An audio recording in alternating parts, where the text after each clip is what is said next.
2ರಿಂದ ನಾನು 65ರಿಂದ 70 ಲೀಟರ್ ಹಾಲು ಹಾಕಿದ್ದೀನಿ. ಒಂದು ಟೈಮ್ದು ಖರ್ಚಿಗೆ ಇಡ್ಲೇಬೇಕು ಹಸುಗೆ. ಕನಿಷ್ಠ ಒಂದು 40-42 ರೂಪಾಯಿನಾದ್ರು ಲೀಟರ್ ಕೊಡ್ಬೇಕು ಇವತ್ತಿನ ಖರ್ಚಲ್ಲಿ. ಸರ್ ನಾನು ಒಂದು ಮಂತಲ್ಲಿ 60,000 ಪೇಮೆಂಟ್ ತಗೋತಿದ್ದೆ 2 ಹಸುಲಿ. ಮಿಲ್ಕ್ ಕೆಪಾಸಿಟಿ ಜಾಸ್ತಿ ಮಾಡ್ಬೋದು ಅನ್ನೋದು ಇದ್ರ ಬಗ್ಗೆ ನಮ್ಗೆ ಏನೂ ಗೊತ್ತಿರಲಿಲ್ಲ. ನಾವು ಸಂಸ್ಥೆಯಿಂದನೇ ತಿಳ್ಕೊಂಡಿದ್ದು. ಅಡರ್ ಮ್ಯಾಜಿಕ್ ಪೌಡರ್ ಬಳಸಿ ಅಂತ ಅವ್ರು ಹೇಳಿದ ಮೇಲೆನೆ ಬಳಸ ಸ್ಟಾರ್ಟ್ ಮಾಡೋದು. ಕನ್ಸಲ್ ಅನ್ಕೊಂಡಿದ್ದಿಲ್ಲ, ಹೆವಿ ಮಾಡಿತ್ತು ಇದು ಕೆಚ್ಚಲ್ ಮಾತ್ರ. 2 ಹಸುಲಿ 60 ಲೀಟರ್ ಹಾಲು ಹಾಕಿದ್ದೀನಿ. ಅವ್ರು 12 ರಾಸ್ 13 ರಾಸ್ ಕಟ್ಕೊಂಡು 100 ಲೀಟರ್ ಹಾಲು ಹಾಕ್ತಿದ್ದಾರೆ. ಏನ್ ಪ್ರಯೋಜನ? ಬರೀ ಫೋನ್ ಕಾಲಲ್ಲೇ ನಂಬಿಕೆ ಮೇಲೆ ಹಸು ತರಿಸ್ಕೊಂಡು ಅವರೆಲ್ಲ ಸಕ್ಸಸ್ ಆಗಿದ್ರು. ಆ ನಂಬಿಕೆ ಮೇಲೆ ನಾನು ತಗೊಂಡಿದ್ದು. ಫೋನ್ ಮಾಡೋದು ಪಿಕ್ ಮಾಡ್ತಾರೆ, ಏನಾಗಿದೆ ಎತ್ತ ಅಂತ ಎಲ್ಲ ಹೇಳ್ಕೊಡ್ತಾರೆ. ಸೊ ಸಪ್ಲಿಮೆಂಟ್ರಿ ಎಲ್ಲ ಸಿಗ್ತಿದೆ ಅವ್ರ ಹತ್ರ. ಬ್ರೀಡ್ ಮಾಡೋಕ್ಕೆ ಸೆಮೆನ್ ಸಿಗುತ್ತೆ ಅವ್ರ ಹತ್ರ. ಸಂಸ್ಥೆಯಿಂದ ಎಲ್ಲ ಸೌಲಭ್ಯನೂ ತುಂಬ ಚೆನ್ನಾಗಿದೆ. ಯಾರೋ ಹೇಳಿದ್ರು ಅಷ್ಟು ಕರಿತೆ ಹಾಲು ಇಷ್ಟು ಕರಿತೆ ಹಾಲು ಅಂತ ದಯವಿಟ್ಟು ಸಂತೆಗಳನ್ನಂತೂ ಹೋಗಿ ತರಕ್ಕೆ ಹೋಗ್ಬಿಡಿ. ಆಲ್ಮೋಸ್ಟ್ ರೈತರೆಲ್ಲ ಮೋಸ ಹೋಗ್ತಿರೋದು ಅಲ್ಲೇನೆ. ನಮಸ್ಕಾರ ಸರ್, ನನ್ನ ಹೆಸರು ಲೋಕೇಶ್ ಅಂತ. ನಮ್ಮದು ಮೈಸೂರು ಡಿಸ್ಟಿಕ್ಕು ನಂಜನಗೂಡು ತಾಲೂಕು ಕುರಿಹುಂಡಿ ವಿಲೇಜು. ನಾವು ತುಂಬ ಇಲ್ಲಿಂದನೂ ರೈತರೇ, ತಾತ ಮುತ್ತಾತನ ಕಾಲದಿಂದನೂ ರೈತರೇ. ಬಟ್ ಹಸುಗಳು ನಮ್ಮ ಹತ್ರನೂ ಇದ್ವು, ಆಗ್ಲಿಂದನೂ ಹಸುಗಳಿದೆ.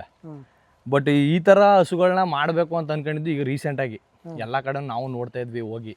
ಎಲ್ಲ ಎಲ್ಲಿ ಮಾಡವ್ರೆ, ಏನು ಕತೆ, ಯಾವ ಥರ ಮಾಡ್ತಾ ಇದ್ದಾರೆ, ಯಾವ ಥರ ಮಾಡಬೇಕು. ಬಟ್ ಬ್ರೀಡ್ ದನಗಳಲ್ಲೆಲ್ಲ ಏನು ವ್ಯತ್ಯಾಸ ಇರುತ್ತೆ ಅಂತ ನಮಗೂ ಏನೂ ಗೊತ್ತಿರಲಿಲ್ಲ. ಒಂದು ಯೂಟ್ಯೂಬ್ ಚಾನಲಲ್ಲಿ ಹಿಂಗೆ ಇವ್ರದ್ದು ನೋಡ್ದಂಗೆ, ಇವ್ರದೊಂದು ವಿಡಿಯೋ ನೋಡ್ದಂಗೆ KPDF ಇದು, ಇವ್ರದನ್ನ ಒಂದು ವಿಡಿಯೋ ನೋಡಿ ಇವ್ರನ್ನ ಫಸ್ಟು ಮೀಟ್ ಮಾಡೋಣ, ಆಮೇಲೆ ಇವ್ರು ಎಲ್ಲೆಲ್ಲಿ ಹಸು ಕೊಟ್ಟರಲ್ಲ ಎಲ್ಲ ಹೋಗಿ ನೋಡೋಣ, ಆಮೇಲೆ ಹಸು ಪರ್ಚೇಸ್ ಮಾಡೋಣ ಇವ್ರ ಹತ್ರ ಅಂತ ಅಂದ್ಕೊಂಡು ಆಮೇಲೆ ಫಸ್ಟ್ ಇವ್ರನ್ನ ಹೋಗಿ ಮೀಟ್ ಮಾಡಿದ್ವಿ ಬೆಂಗಳೂರಲ್ಲಿ. ಇವ್ರನ್ನ ಹೋಗಿ ಬೆಂಗಳೂರಲ್ಲಿ ಮೀಟ್ ಮಾಡಿ ಇವ್ರ ಸಜೆಷನ್ ಎಲ್ಲ ತಗೊಂಡು ಇವ್ರು ಎಲ್ಲೆಲ್ಲಿ ಹಸುಗಳು ಕೊಟ್ಟವ್ರೆ ಎಲ್ಲನೂ ಕೇಳಿ ಆಮೇಲೆ ಹಸು ಪರ್ಚೇಸ್ ಮಾಡಿದ್ವಿ ಇವ್ರ ಹತ್ರ.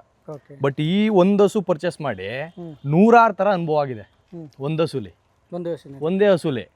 ಈ ಬ್ರೀಡ್ ದನಗಳಿಗೂ ಲೋಕಲ್ ದನಗಳಿಗೂ ತುಂಬಾ ವ್ಯತ್ಯಾಸ ಐತೆ.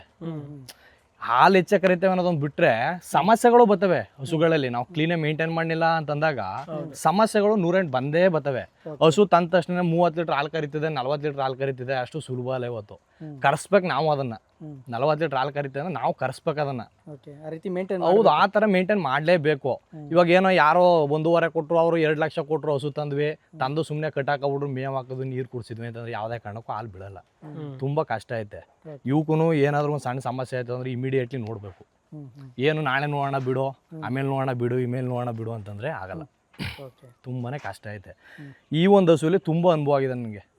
ಏನ್ ಕಲ್ತಿದ್ದೀರಾ ಅನುಭವದಲ್ಲಿ? ಎಲ್ಲಾನು ಕಲ್ತಿದ್ದೀನಿ ಆಲ್ಮೋಸ್ಟ್. ಇವಾಗ ಆಮೇಲೆ ಏನಂತಂದ್ರೆ ನಾವು ಕಟ್ಟಾಕಂತ ಜಾಗ ತುಂಬಾ ಕ್ಲೀನ್ ಆಗಿರ್ಬೇಕು ಹಸುಗಳಿಗೆ. ಏನಕ್ಕೆ ಅಂತಂದ್ರೆ ಮೇನ್ ಆಗಿ ಬಾವು, ಕೆಚ್ಚಲು ಬಾವು ಆಯ್ತು ಅಂತಂದ್ರೆ ನೀವು ವಾಸಿ ಮಾಡ್ಕೊಳ್ಳೋದೇ ಕಷ್ಟ. ಈಗ ತೊಟ್ಟೋಯ್ತು ಅಂತಂದ್ರೆ ನಿಮ್ಗೆ ಲಾಸು, ತುಂಬಾ ಲಾಸ್ ಆಗುತ್ತೆ. ಈಗ 30-35 ಲೀಟರ್ ಹಾಲು ಕರಿತದೆ ಒಂದ್ ದಿನಕ್ಕೆ. ಒಂದು ತೊಟ್ಟೋಯ್ತು ಅಂತಂದ್ರೆ ನಿಮ್ಗೆ ಒಂದು 7-8 ಲೀಟರ್ ಹಾಲೇ ಇಲ್ಲ. ಇದು 35 ಲೀಟರ್ ಕೊಡುತ್ತೆ. ಹೌದು, ನಾನೇ ಅನ್ಕೊಂಡಿರ್ಲಿಲ್ಲ 35 ಲೀಟರ್ ಹಾಲು ಕರಿತದೆ ನನ್ನ ಹತ್ರ ಬಂದು ಅಂತ ಹೆಸು. ಕಾಣೋದಿಲ್ವಲ್ಲ, ಇದು ಕಾಣದೇ ಇಲ್ಲ. ಆ ಥರ ಒಳ್ಳೆ ಬ್ರೀಡ್ ಒಟ್ಟಿನಲ್ಲಿ ನಮಗೆ ಆಶ್ಚರ್ಯ, ಅಷ್ಟು ಕರ್ದೈತೆ ಇದು ಹಾಲು ಅಂದ್ರೆ. ಬಟ್ ಒಂದು 25-28 ನಾನು ಅಷ್ಟೇನೆ, ಅವ್ರು ಹೇಳಿದ್ದು ಅಷ್ಟೇನೆ, ಒಂದು 25-28 ಲೀಟರ್ ಹಾಲು ಕರಿಬೋದು ಅಂತಾನೆ ಹೇಳಿದ್ದು. ಬಟ್ ನನ್ನ ಹತ್ರಕ್ಕೆ ಬಂದು ಮಾತ್ರ 35-36 ಲೀಟರ್ ಕರ್ದೈತೆ ಹಾಲು. ಈ ಹಸುನೇ ಬೇಕಂತ ಹೇಗೆ ಸೆಲೆಕ್ಷನ್ ಮಾಡ್ಕೊಂಡ್ರಿ ನೀವು? ಅಂದ್ರೆ ಈ ಹಸುನೇ ಬೇಕು ಅಂತ ನನಗೆ ಇದ್ರ ಬಗ್ಗೆ ಗೊತ್ತಿಲ್ಲ. ಇದಿಷ್ಟು ಅಷ್ಟು ಕರಿತಿದೆ, ಇಷ್ಟು ಕರಿತಿದೆ ಅಂತ. ನನಗೆ ಇವ್ರನ್ನ ಮೀಟ್ ಮಾಡಿದೆ KPDF ಅಲ್ಲಿ. ಇವ್ರನ್ನ ಮೀಟ್ ಮಾಡಿ ಯಾವ ಥರ ಏನು ಅಂತ ಕೇಳಿದಾಗ ಈ ಥರ ಎಲ್ಲ ಹೇಳಿದ್ರು ಇವರು. ಬಟ್ ನಾನು ಒಂದು ವಿಡಿಯೋಲ್ಲಿ ಮಾತ್ರ ನೋಡಿದ್ದೆ ಅಷ್ಟೇ ಈ ಹಸುನ.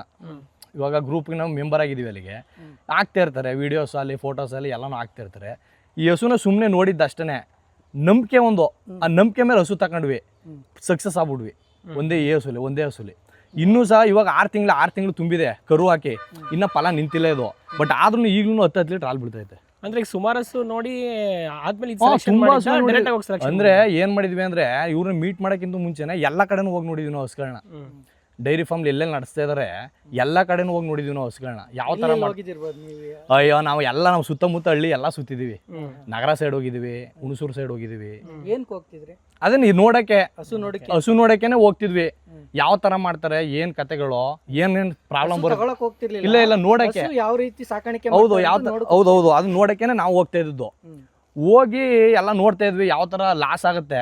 ಇವಾಗ ಡೈರಿ ಫಾರ್ಮ್ ಅಂತಂದ್ರೆ ಲಾಸ್ ಹಾಲೇ ಆಗ್ತವೆ, 1-2 ಆಲ್ಮೋಸ್ಟ್ ಹಸುಗಳು ಹೋಗ್ತವೆ. ಹಂಗಾಗಿ ಯಾವ ಥರ ಲಾಸ್ ಆಗ್ತಾರೆ, ಆ ಲಾಸ್ ಅದನ್ನ ಯಾವ ಥರ ಇದು ಮಾಡ್ಕೋತಾರೆ ಡೈರಿ ಫಾರ್ಮ್ಗಳಲ್ಲಿ. ನಾವು ಯಾವ ಥರ ಮಾಡ್ಕೋಬೇಕು ನಾಳೆ ದಿನ ಏನಾದ್ರು ಹಸು ತಂದಾಗ ಅಂತ ಒಬ್ಬೊಬ್ಬರು ರೈತರ ಹತ್ರ ಒಂದೊಂದು ಥರ ಅನುಭವ.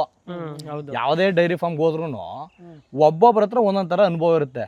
ಓಕೆ ಹಾಗಾಗಿ ನಾನು ಎಲ್ಲ ಕಡೆ ಸುಮಾರು ನಾನು ಮತ್ತೆ ನಮ್ಮ ಫ್ರೆಂಡ್ ಇಬ್ರು ಪ್ರತಿದಿನ ಆಯ್ತು ಅಂದ್ರೆ ಎಲ್ಲ ಡೈರಿ ಫಾರ್ಮ್ಗೂ ಹೋಗ್ತಿದ್ವಿ. ಅಂದ್ರೆ ಈಗ ಹೋಗೋದಂದ್ರೆ ಹಸು ನೋಡ್ಕೊಂಡು ಅವ್ರ ಅನುಭವ ತಗೊಂತಿದ್ರಿ. ನೀವು ಹಸುಗಳಲ್ಲಿ ಅಡ್ಡರಾಗಿರ್ಬೋದು, ಮೈ ದಕ್ಷತೆ ಆಗಿರ್ಬೋದು, ಹೌದು, ಅದ್ರ ಬಗ್ಗೆ ನಮ್ಗೆ ಏನು ಗೊತ್ತಿರಲಿಲ್ಲ. ಅದನ್ನೇ ಹಾಲಿನ ನರ ಆಗಿರ್ಬೋದು, ಕೆಚ್ಚಲಾಗಿರ್ಬೋದು, ಅದೇನು ಗೊತ್ತಿಲ್ಲ, ಏನು ಗೊತ್ತಿಲ್ಲ ನಮ್ಗೆ.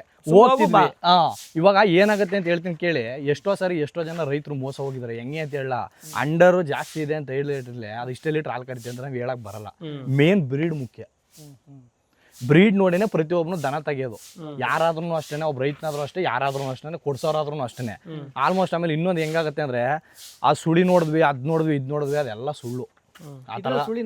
ಏನು ಬರೋದೇ ಇಲ್ಲ. ಅದನ್ನೇ ಹೇಳ್ತಿದ್ವು ಕೆಲವು ರೈತರು ಆಡ್ತಾರಲ್ಲ, ಈ ದಲ್ಲಾಳಿಗಳು ಏನಿರ್ತಾರೆ ಮಧ್ಯವರ್ತಿಗಳು ಹಳ್ಳಿಗಳಲ್ಲಿ, ಇವರೆಲ್ಲ ಅವ್ರಿಗೆ ಅದು ಹಿಸ್ಟ್ರಿನೇ ಗೊತ್ತಿರಲ್ಲ. ಹಸುದ ಹಿಸ್ಟ್ರಿ, ಈ ಹಸುಗಳದು ಹಿಸ್ಟ್ರಿನೇ ಗೊತ್ತಿರಲ್ಲ. ಅದು ಏನು, ಅದ್ರ ತಾಯಿ ಯಾವ್ದು, ಅದು ಯಾವ ಬ್ರೀಡು ಅಂತಾನೆ ಗೊತ್ತಿರಲ್ಲ.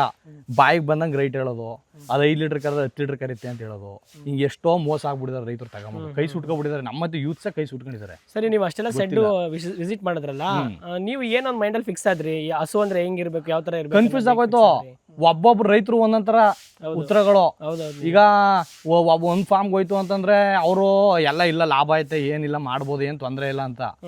ಇನ್ನೊಂದು ಫಾರ್ಮ್ಗೆ ಹೋಯ್ತು ಅಂದ್ರೆ, ಅಯ್ಯೋ ನಾ ಫುಲ್ ಲಾಸ್ ಆಗ್ಬಿಟ್ಟೆ, ಅದು ಮಾಡಿದ 10 ಲಕ್ಷ ಬಂಡವಾಳ ಆಗ್ತಿ, 20 ಲಕ್ಷ ಬಂಡವಾಳ ಆಗ್ತಿ, ಹಸುನ ಅಲ್ಲಿ ತಂದೆ, ತಮಿಳ್ನಾಡು ತಂದೆ, ಚಿಂತಾಮಣಿ ತಂದೆ. ಎಲ್ಲರದು ಒಂದೊಂಥರ ಅನುಭವಗಳು. ಕನ್ಫ್ಯೂಸ್ ಆಗೋದು ಟೋಟಲಿ ನಮ್ಗೆ ಮಾಡೋದ ಬೇಡವಾ.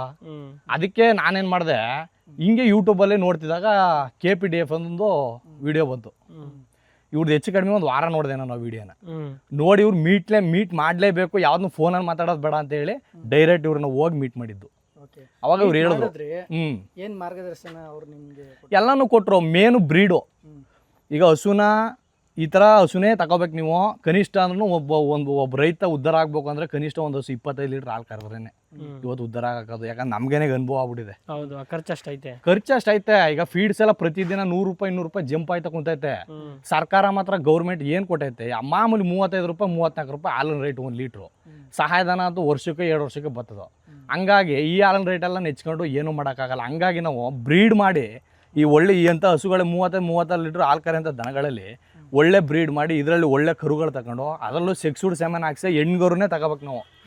ಕನ್ವೆನ್ಷನ್ ಎಲ್ಲ ಹಾಕಿಸೋ ಕೂತ್ಕೊಂಡ್ರೆ ಓರಿನೇ ಉಡೋದು ಆಲ್ಮೋಸ್ಟು. ಈ ಹಸುಗಳೆಲ್ಲ ನಿಮಗೆ ಓರಿ ಉಡ್ತು ಅಂದರೆ ವೇಸ್ಟು. ಹಾಗಾಗಿ ನಾವು ಹೆಣ್ಗರುನೇ ಹಾಕ್ಬೇಕು. ಆ ಥರ ಸಿಮೆನ್ಸ್ ಎಲ್ಲ ಹಾಕ್ಸಿ ಇದರಿಂದ ಬ್ರೀಡ್ ಮಾಡ್ಕೊಂಡು ಹೋಗ್ಬೇಕು ನಾವು ಫ್ಯೂಚರಲ್ಲಿ. ಪ್ರತಿ ಸಲ ಹಸುಗಳನ್ನ ತರೋಕ್ಕಾಗಲ್ಲ ಬಂಡವಾಳ ಹಾಕಿ. ಯಾವ ಹಸು ಎಷ್ಟು ಕರಿತದೆ ಏನು ಅಂತ ಯಾರಿಗೆ ಗೊತ್ತು? ಅದೆಲ್ಲ ನಮ್ಮ ಮನೆ ಬರೋ ಮೇಲೆ ನಿಂತಿರುತ್ತೆ. ಬಂದಾಗ ಇಷ್ಟೇ ಕರಿತೆ ಅಷ್ಟೇ ಕರಿತೆ ಅಂತ. ಆಮೇಲೆ ಆಲ್ಮೋಸ್ಟ್ ಈ ಕನಿಷ್ಠ ನೋಡಿ 30 ಲೀಟರ್ ಹಾಲು ಕರಿತೆ ಅಂತ, ನಾನು 25 ಲೀಟರ್ ಹಾಲು ಕರಿತೆ ಅಂತ ನನಗೆ ಕೊಟ್ಟಿದ್ರು ಅವರು.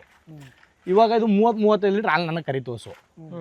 ಈಗ 6 ತಿಂಗಳು ತುಂಬಿದೆ, ಇನ್ನೂ 10 ಲೀಟ್ರ್ ಡೌನ್ ಆಗಿಲ್ಲ ಹಸು. ಇದು 10 ಲೀಟ್ರ್ ಹಾಲು ಬೀಳ್ತಾನೆ ಇದೆ ಹಸು. ಹಾಗಾಗಿ 10 ಲೀಟ್ರು ಕರೆಯೋಂಥ ದನ ತಗೊಂಡ್ರೆ ಈ 5 ತಿಂಗಳು 6 ತಿಂಗಳ ತನಕ ಎಷ್ಟು ಕರಿಬೋದು? 35 ಲೀಟ್ರ್ ಕರೆಯ ಹಸು ಹಣ ಬರನೇ 6 ತಿಂಗಳಿಗೆ ಈ ಮಟ್ಟಕ್ಕೆ ಬಂತು. 10 ಲೀಟ್ರ್ ಬಂದು ನಿಂತ್ಕೋದು, ಡೈಲಿ 20 ಲೀಟ್ರ್ ಹಾಲಿಗೆ ಬಂದು ನಿಂತ್ಕೋದು.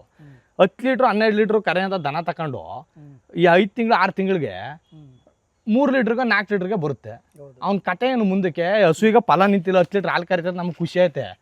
ಈಗ ಇದು 3 ಲೀಟ್ರ್ 4 ಲೀಟ್ರಿಗೆ ಬಂದ್ಬಿಟ್ರೆ ಫಲ ನಿಂತಿಲ್ಲ, ಮೇವನು ತಿಂತೈತೆ, ತಿಂಡಿನೂ ತಿಂತೈತೆ, ಏನು ಲಾಭ ರೈತನಿಗೆ? ನೆಕ್ಸ್ಟ್ ಕರು ಹಾಕ್ಸ್ಕೊಬೇಕು, ಅದರಿಂದ ಡೆವಲಪ್ಮೆಂಟ್ ಕರು ಈಗ 6 ತಿಂಗಳು ತುಂಬಿಡ್ತು. ಈಗ ನಿಂತಿಲ್ಲ ಇದು. ಆಕ್ಚುಲಿ ನಿಂತಿರೋ 3-4 ತಿಂಗಳು ಆಗ್ಬೇಕಾಗಿತ್ತು. ಇದು ನಿಂತೇ ಇಲ್ಲ. ಇದು ಈಗ ಏನಾಗುತ್ತೆ, ಹಿಂಗೆ ಹಾಗೆ ಒಂದು ವರ್ಷ ತುಂಬಿಡುತ್ತೆ. ಆಗ ಒಂದು ಸೂಲು ನಮ್ಗೆ ವೇಸ್ಟು, ಒಂದು ಲ್ಯಾಕ್ಟೇಷನ್ ವೇಸ್ಟ್ ಆಗ್ಬಿಡ್ತದು.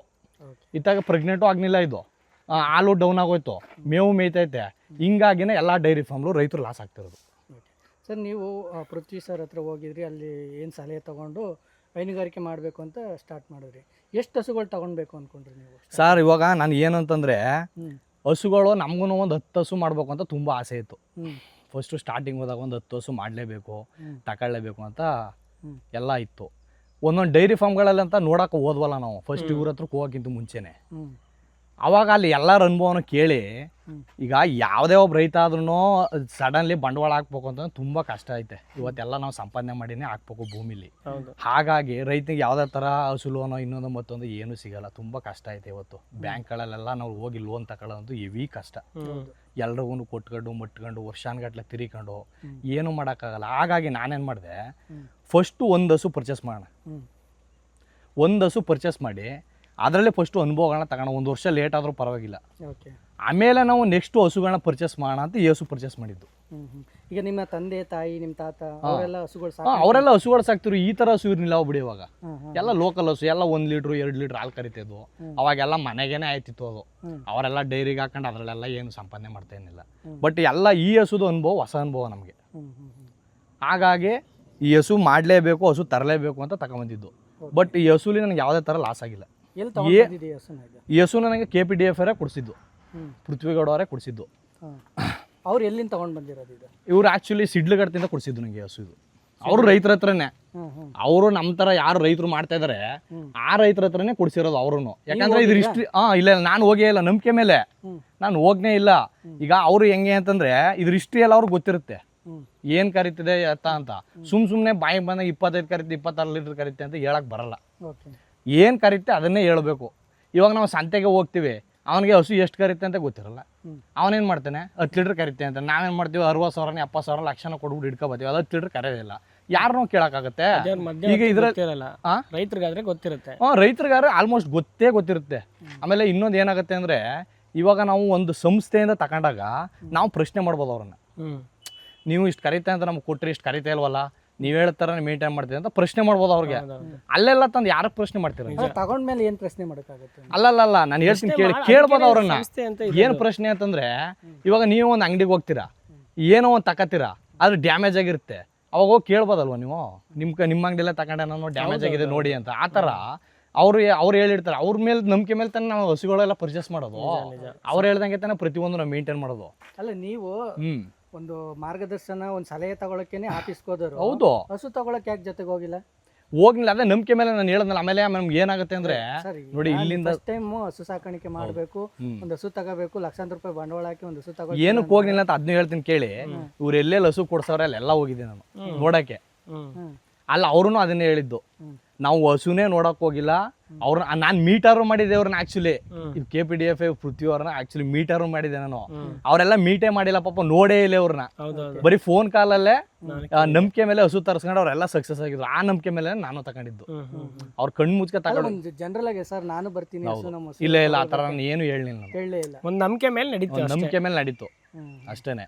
ಬಟ್ ಅಂದ್ರೆ ಏನಾಗತ್ತೆ ಅಂದ್ರೆ, ಇವಾಗ ನಾವು ನಂಬಿದೀವಿ ಒಬ್ಬ ವ್ಯಕ್ತಿನ, ಅವ್ರಿಗೆಲ್ಲ ಚೆನ್ನಾಗಿ ತಿಳ್ಕೊಂಡಿದ್ದಾರೆ, ಎಲ್ಲಾನು ಹೇಳ್ಕೊಡ್ತಾರೆ. ಈಗ ನಂಬಿದೀವಿ ಅಂತಂದ್ಮೇಲೆ ನಾವು ಬರ್ತೀವಿ ಅಂತಂದ್ರೆ, ನಾವಿರೋದು ನೋಡಿದ್ರೆ ಇಲ್ಲಿ ಆ ಸಿಡ್ಲಿಘಟ್ಟ ನೋಡಿದ್ರೆ 600-700 ಕಿಲೋಮೀಟರ್ ದೂರದಲ್ಲಿದೆ. ನಾವು ಇಲ್ಲಿಂದ ಹೋಗಿ ಹಸು ನೋಡಿ, ಈಗ ಅದು ಆಗ್ಲಿಲ್ಲ ಅಂತಂದ್ರೆ ಬರೀ ಹಿಂದಕ್ಕೆ ಬರ್ಬೇಕಾಯ್ತು. ಹಸು ನೋಡಿ ನಾವು ಏನೂ ಮಾಡೋಕ್ಕಾಗಲ್ಲ. ಇವತ್ತು ಎಂಥ ಹಸು ಕೊಟ್ಟರು ನಾವು ಕ್ಲೀನಾಗಿ ಮೇಂಟೈನ್ ಮಾಡಿದ್ರೆ ಮಾತ್ರನೇ ಅದು ಹಾಲು ಬೀಳೋದಲ್ಲಿ. ಹಸು ಸೆಲೆಕ್ಷನ್ ಪ್ರಕ್ರಿಯೆ ಹೇಗಿತ್ತು? ಯಾವ ರೀತಿ ತಗೊಂಡು ಬಂದ್ರು? ಎಷ್ಟು ಬಂಡವಾಳ ಹಾಕಿದ್ರಿ ಈ ಹಸುಗೆ? ಈ ಹಸುಗೆ ಸರ್ ಆ್ಯಕ್ಚುಲಿ ನಾನು ತುಂಬ ಚೀಪಾಗೆ ಸಿಕ್ತು ಈ ಹಸು. ಆ ಮಿಲ್ಕ್ ಬರೋಂಥ ಹಸು ತುಂಬ ಚೀಪಾಗಿ ಸಿಕ್ಕಿದ್ದು ನನಗೆ. ಒಂದು 36ಕ್ಕೆ ನನಗೆ ಹಸು ಕೊಡಿಸಿದ್ದು ಅವರು.